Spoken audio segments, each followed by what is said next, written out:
Welcome back to Chapter 3, Part 2. I didn't want to put everything in one file because I didn't want it to be too big. So we're going to finish up the chapter talking about discrimination. So we're going to start off talking about the Uniform Guidelines on Employee Selection Procedures.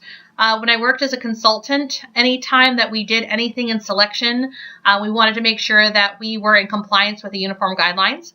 It is a procedural document published in the Federal Register to assist employers in complying with federal regulations against discriminatory actions. And it applies to hiring, retention, promotion, transfer, demotion, dismissal, and referral.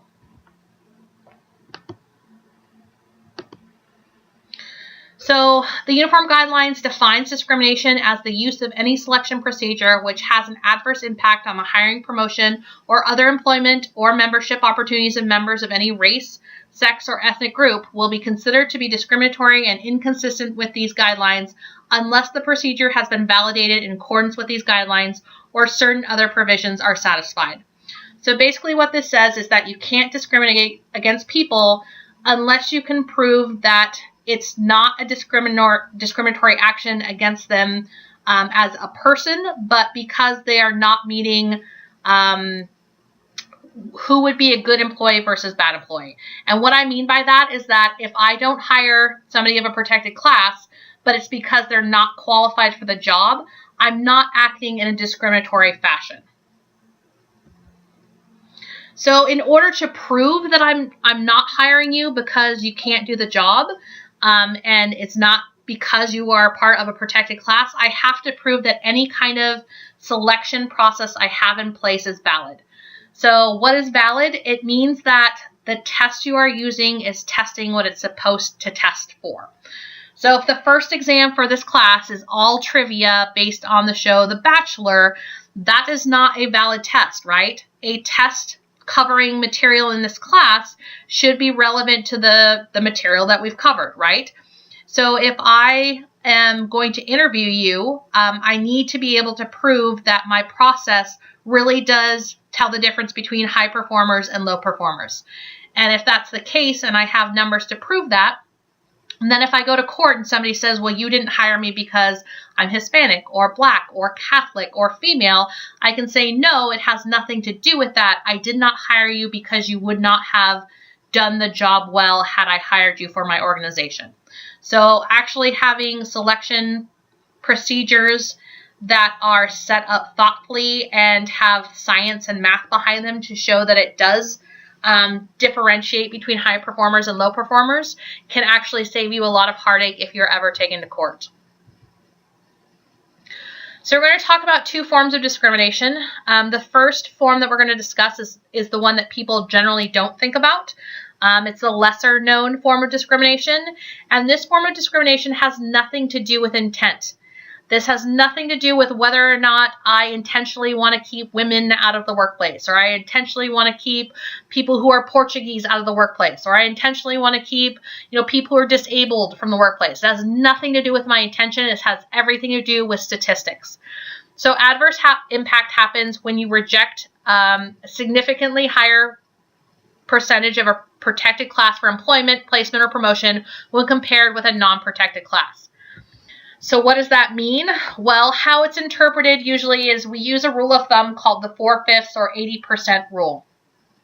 This is going to sound weird because I'm talking about percentages of people, but essentially it says that if you are selecting a non-protected class, which is white male, that the protected part or counterpart of that has to be selected at an 80% rate.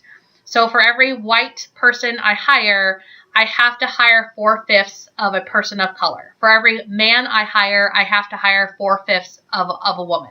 I know it sounds bizarre.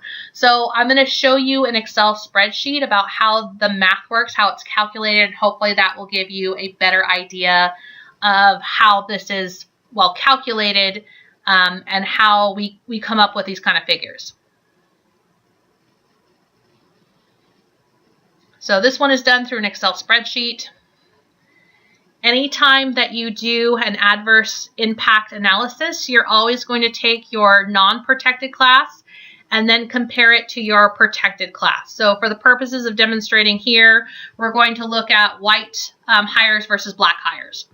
So we're going to start with how many people we hired who were white. So let's say for this fictitious example, we hired 50 white people, but we did not hire 10 white people.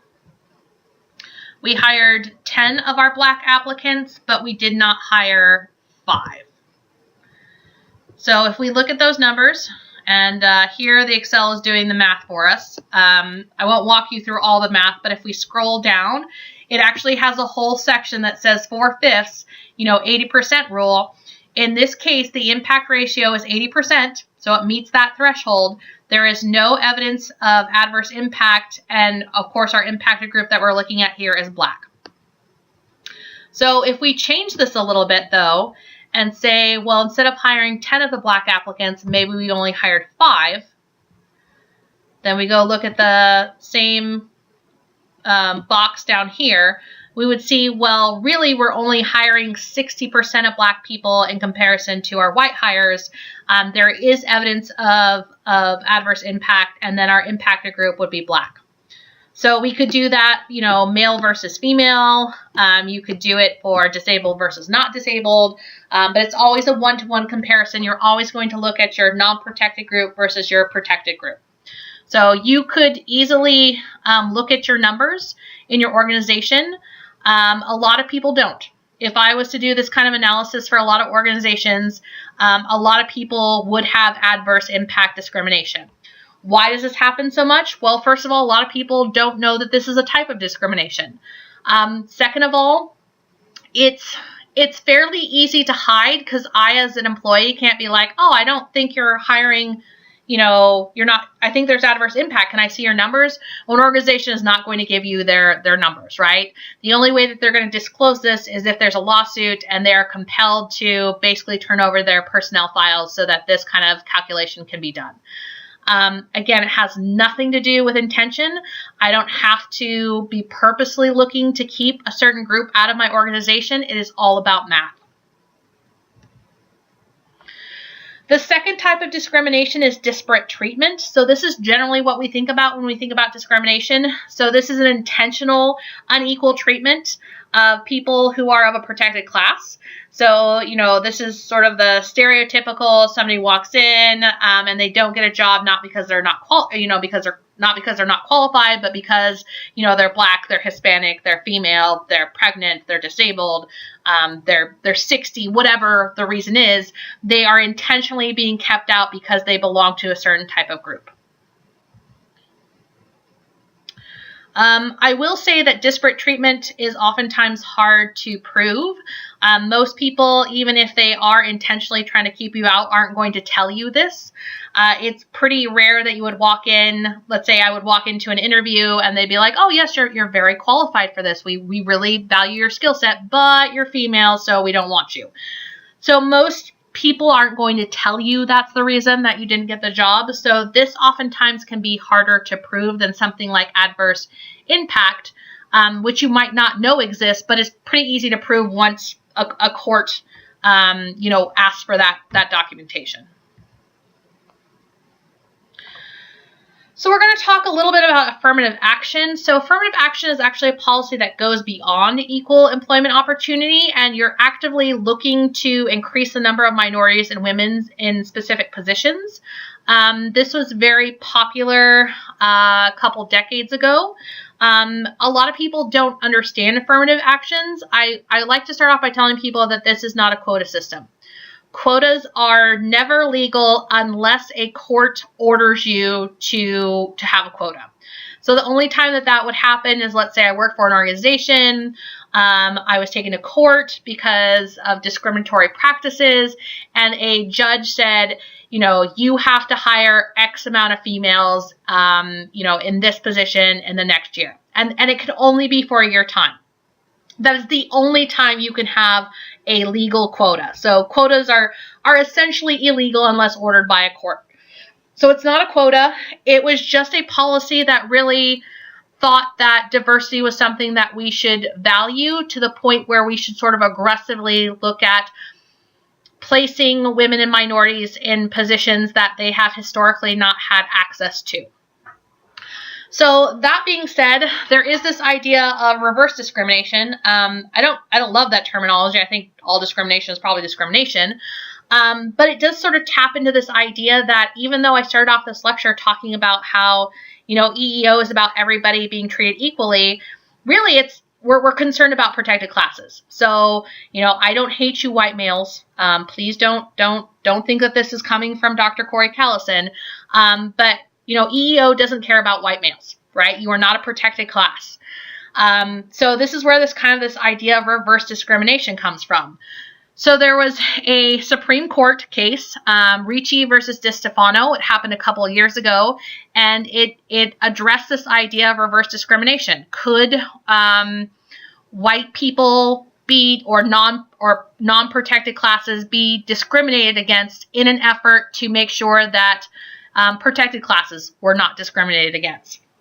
So how this went down, this happened at a fire station. Something about police stations and fire stations, they tend to be very litigious. I worked as a consultant, and I worked on a promotional exam for police officers in a state that's not Alaska. And I remember talking to the senior consultant, and I said, if we do everything right, we cross all our T's, we dot all our I's, we do everything we're supposed to, what are the odds that this will be challenged in court? And she turned to me without a thought and said 100%. 100% this will be brought to court. I don't know what it is about, again, police officers and firefighters, but especially for promotion and selection procedures, it's very litigious. So what happened is it was a promotional exam. I think it was to the level of captain, but I'm not 100% sure about this. And they brought in consultants. They knew it would be litigious. They wanted everything to be done. The consultants did everything right. They released all their documentation. The other major consulting firms looked at it, including my consulting firm, and said, yeah, they didn't do any, they did everything that they were supposed to do. And they had one of the guys, Ricci, who had some sort of learning disability. I think he was dyslexic. So he spent a lot of his money translating or having somebody translate the study materials into an audio format so he could study and wouldn't have to read it. So he studied for it. He took it. The test results came back, and they found that there was adverse impact. So, again, no intention to keep protected classes out of getting passing results, but they were finding that white firefighters were being promoted disproportionately at a higher level than protected class firefighters. So Ricci said, well, this is supposed to be a good test. It's supposed to be valid, right? It's supposed to predict high performers versus low performers. I spent all this money translating all this materials, so I could study for it. I would have been promoted if we kept this test, and yet the fire station saw that it had adverse impact, and they threw the test out. They said, well, we'll just scratch it, and we'll start over from the beginning. And Ricci said, this isn't fair, right? You are disadvantaging me, and this is not okay. It went all the way to the Supreme Court, and the Supreme Court did find in favor of Ricci.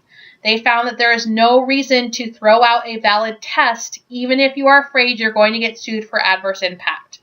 I think the moral of the story, and what I want you guys to know, is that diversity is good. You should actively recruit diverse people to work at your organization. But you should not be required, and you are not required to hire somebody who is not qualified to do the job just to meet your diversity numbers. So it's that fine balance, right? And how should that be done? Really, I tell people it's through recruiting.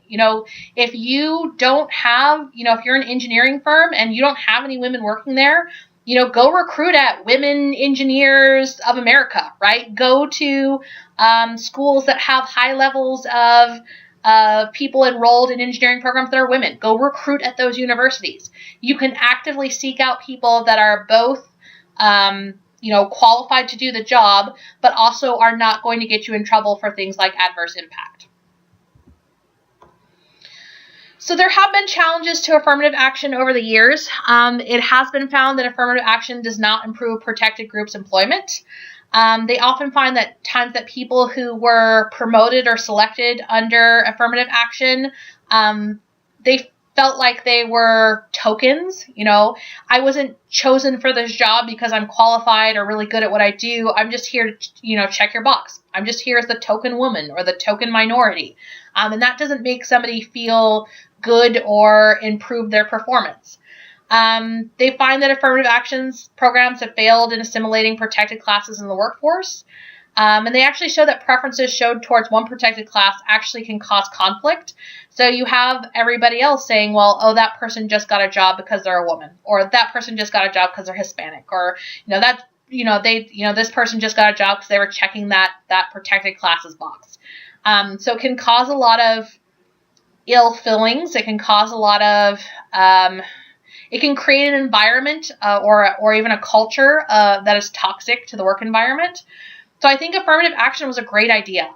Diversity is a great thing, but it's a delicate balance. It's a delicate balance of making sure that we get protected classes in there that are also good at their job, and that's not a mutually exclusive proposition.